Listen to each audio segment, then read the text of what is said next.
Shalom, shalom, amados filhos, amados irmãos em Cristo. É com muita alegria, é com muita gratidão que eu estou mais uma vez aqui para compartilhar com você um ensinamento acerca da palavra do Eterno. Mas eu gostaria de pedir você que ainda não é inscrito em nosso canal, que se inscrevesse, por favor, e que acionasse os sininhos da notificação para que você seja comunicado todas as vezes que um vídeo for postado. Que você possa divulgar também os nossos vídeos a fim de que a palavra do Eterno, a palavra do nosso Deus, possa alcançar o máximo de pessoas possível. Amém? Então, eu quero iniciar o estudo de hoje dizendo que eu ouço muitas perguntas como pastor.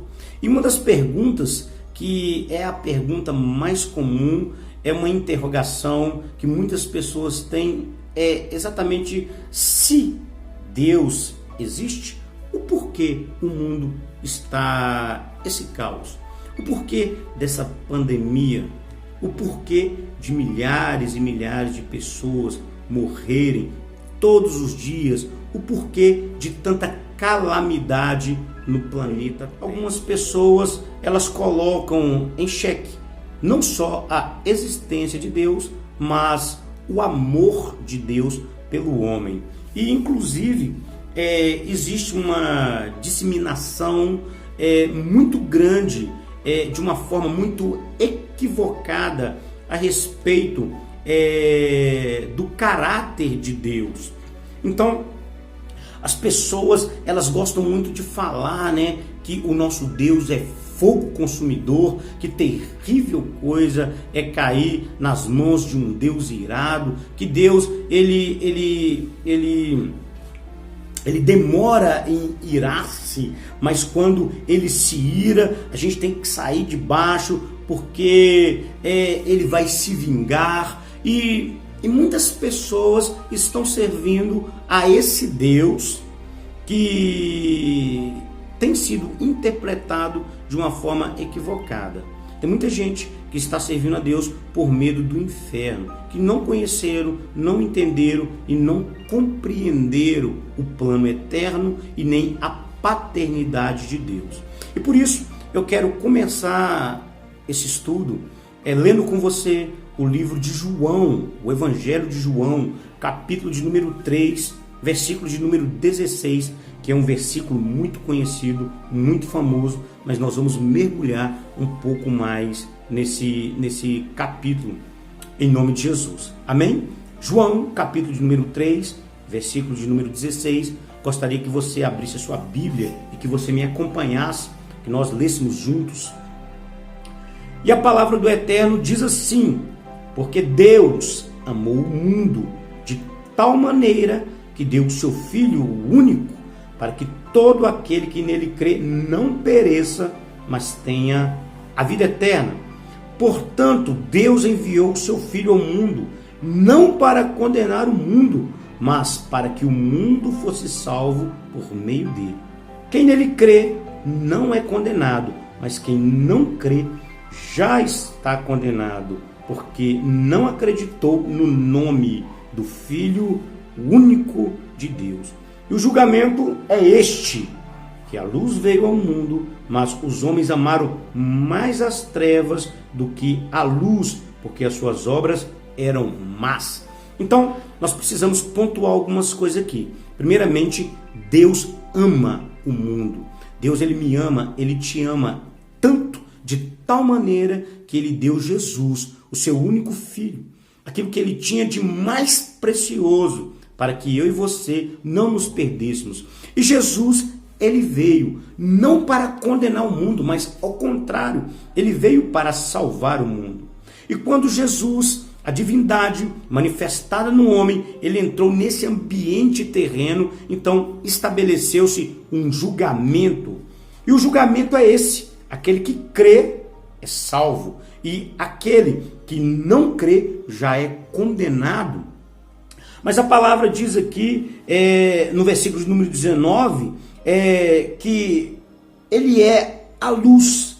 a luz veio ao mundo, mas os homens amaram mais as trevas do que a luz.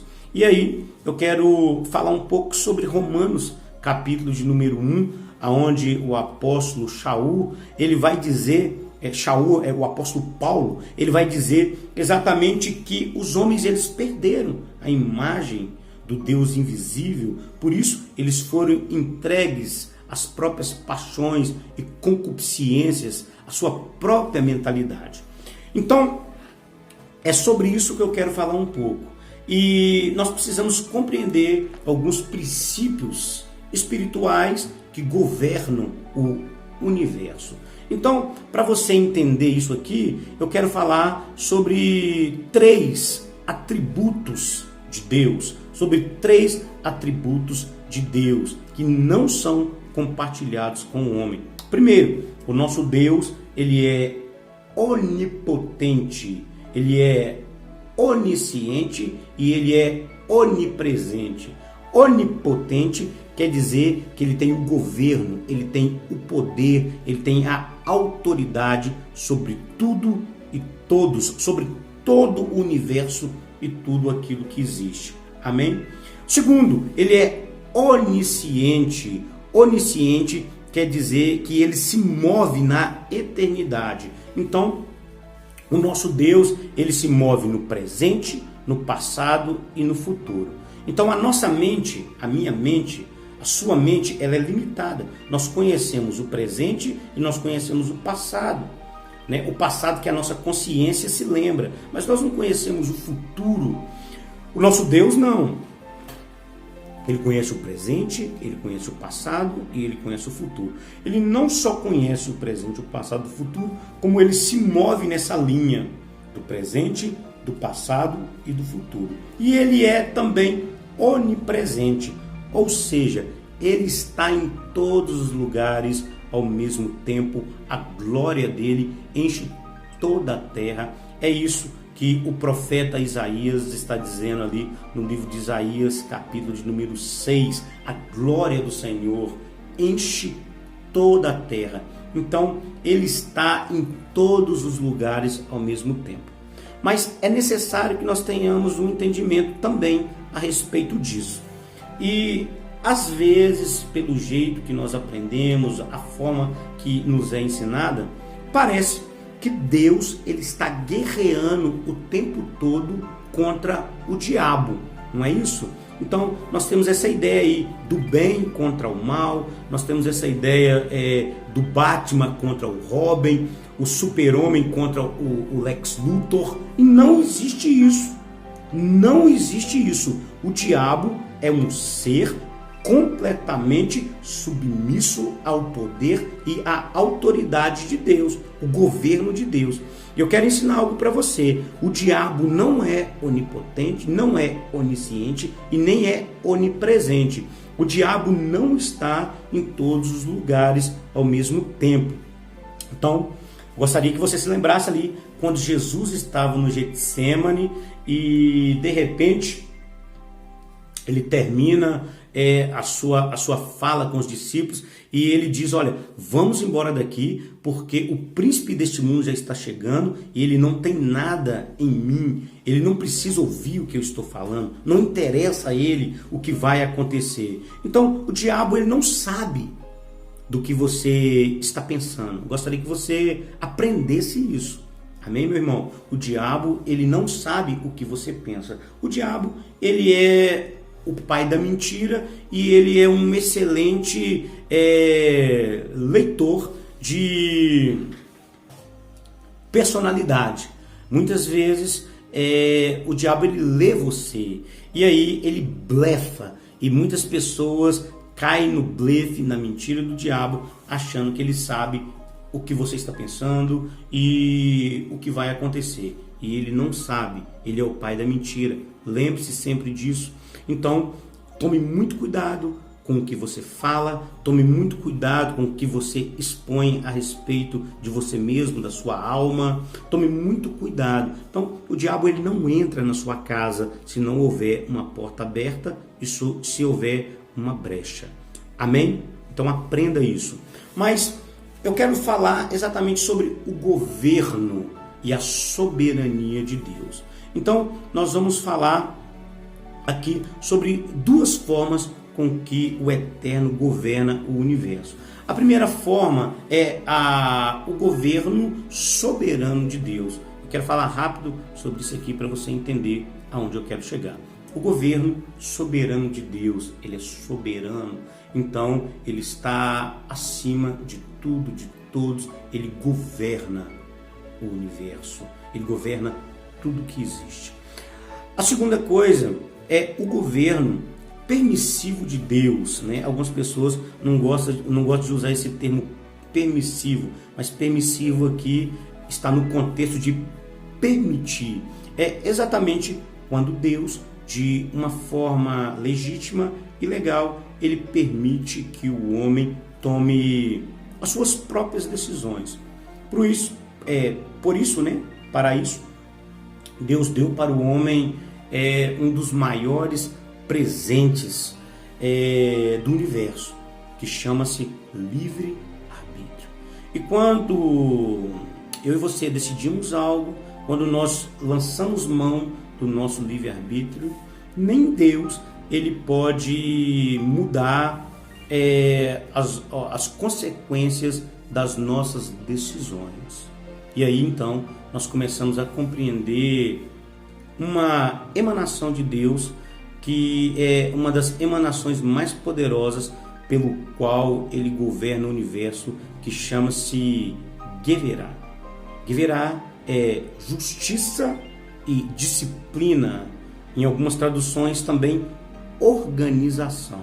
Então veja bem uma coisa, queridos, quando Deus nos deu o livre-arbítrio, nós precisamos entender que toda decisão ela precisa ser tomada com responsabilidade, porque ela vai trazer uma consequência boa ou ruim. É um efeito, né, do universo. Aquilo que o homem planta, ele colhe. Toda ação gera uma reação. Você lembra disso? Então, gostaria de lembrar você também que o governo soberano de Deus sobre Israel, através dos juízes, através dos profetas, né? O nosso Deus, ele não é um Deus democrático, ele é um Deus teocrático, ele governa através de um homem. Então, eu tenho muita dúvida em relação a essa questão da democracia, porque nós temos visto a bagunça que nós temos vivido aqui no nosso país, no Brasil, porque as pessoas não estão de fato preparadas para viverem a responsabilidade das suas próprias decisões e da democracia. Então, quando nós compreendemos isso, eu quero lembrar você que Deus ele governava Israel através dos profetas, através dos juízes, mas o povo de Israel, eles decidiram levantar um rei para si.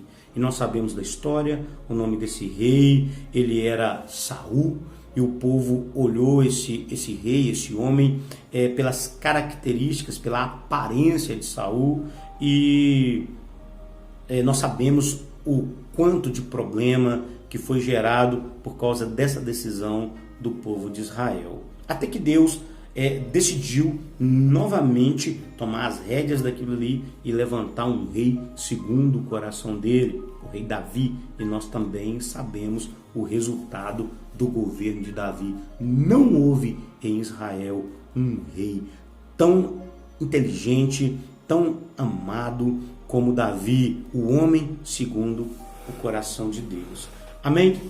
Bom, então nós falamos aqui sobre os atributos de Deus.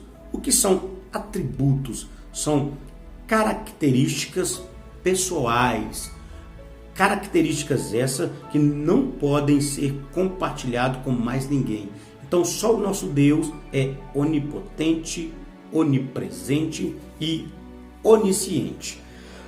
Então, mas nós falamos sobre tudo isso aqui para chegarmos exatamente nesse ponto do nosso estudo, acerca da justiça de Deus, ou de Geverá, porque quando Deus ele criou o universo, né, nós sabemos ali do Gênesis para frente, mas tem uma história antes do Gênesis, na eternidade.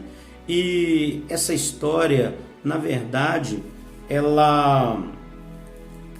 eu só quero pontuar que nessa história nós precisamos compreender que a cruz de Cristo nunca foi o meio da história e nunca foi a forma de Deus colar o plano. Então, às vezes, quando nós olhamos, o diabo, quando nós olhamos Jesus e a redenção e o resgate, parece a impressão que se tem e é que Deus ele foi resolvendo os problemas que foi acontecendo no meio do caminho. Nada disso. A cruz de Cristo, ela já estava pronta antes da criação de todo o universo. O resgate, ele já estava pronto antes do pecado do homem. Lembra-se quando eu disse que o nosso Deus ele se move pela eternidade? Então você precisa entender que Deus ele nunca quis que você fosse condenado, mas ele quer, ele deseja se relacionar comigo e com você. Então por isso, o plano é nos levar para o nível de filhos, herdeiros e co-herdeiros. Jesus era o unigênito, o único filho, e aí então, depois da cruz e da ressurreição, ele se tornou o primogênito. O primogênito, ou o primeiro entre muitos filhos, entre muitos irmãos, que no caso aqui somos eu e você. Glória a Deus por isso. Amém? Mas eu quero continuar falando com você a respeito da justiça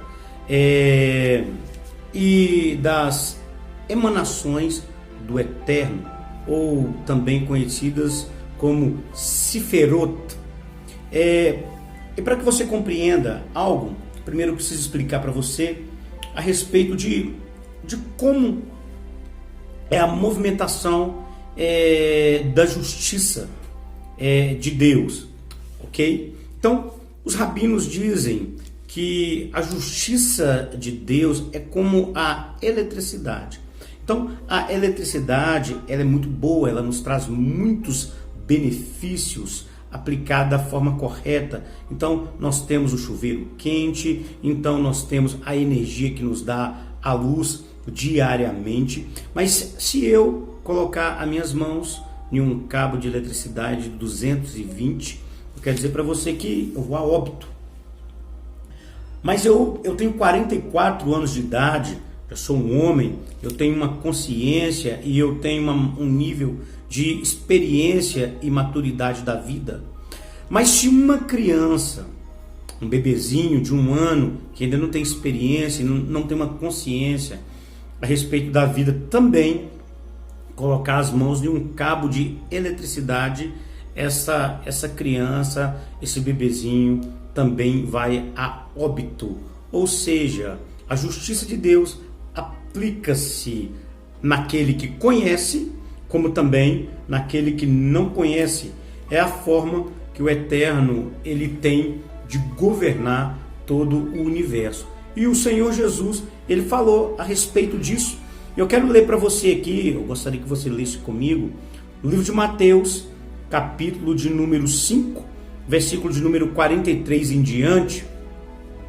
O Senhor Jesus, ele vai dizer o seguinte: ouviste o que foi dito, amarás o teu próximo e odiarás o teu inimigo. Eu, porém, vos digo, amai os vossos inimigos e orai pelos que vos perseguem, para que vos torneis filhos do vosso Pai que está nos céus, pois ele faz raiar o sol sobre maus e bons, e derrama a chuva sobre justos e injustos. Ou seja, esta é a justiça do Pai. Eu quero ainda ler com você o livro de Eclesiastes também. Gostaria que você abrisse comigo o livro de Eclesiastes, capítulo de número 9.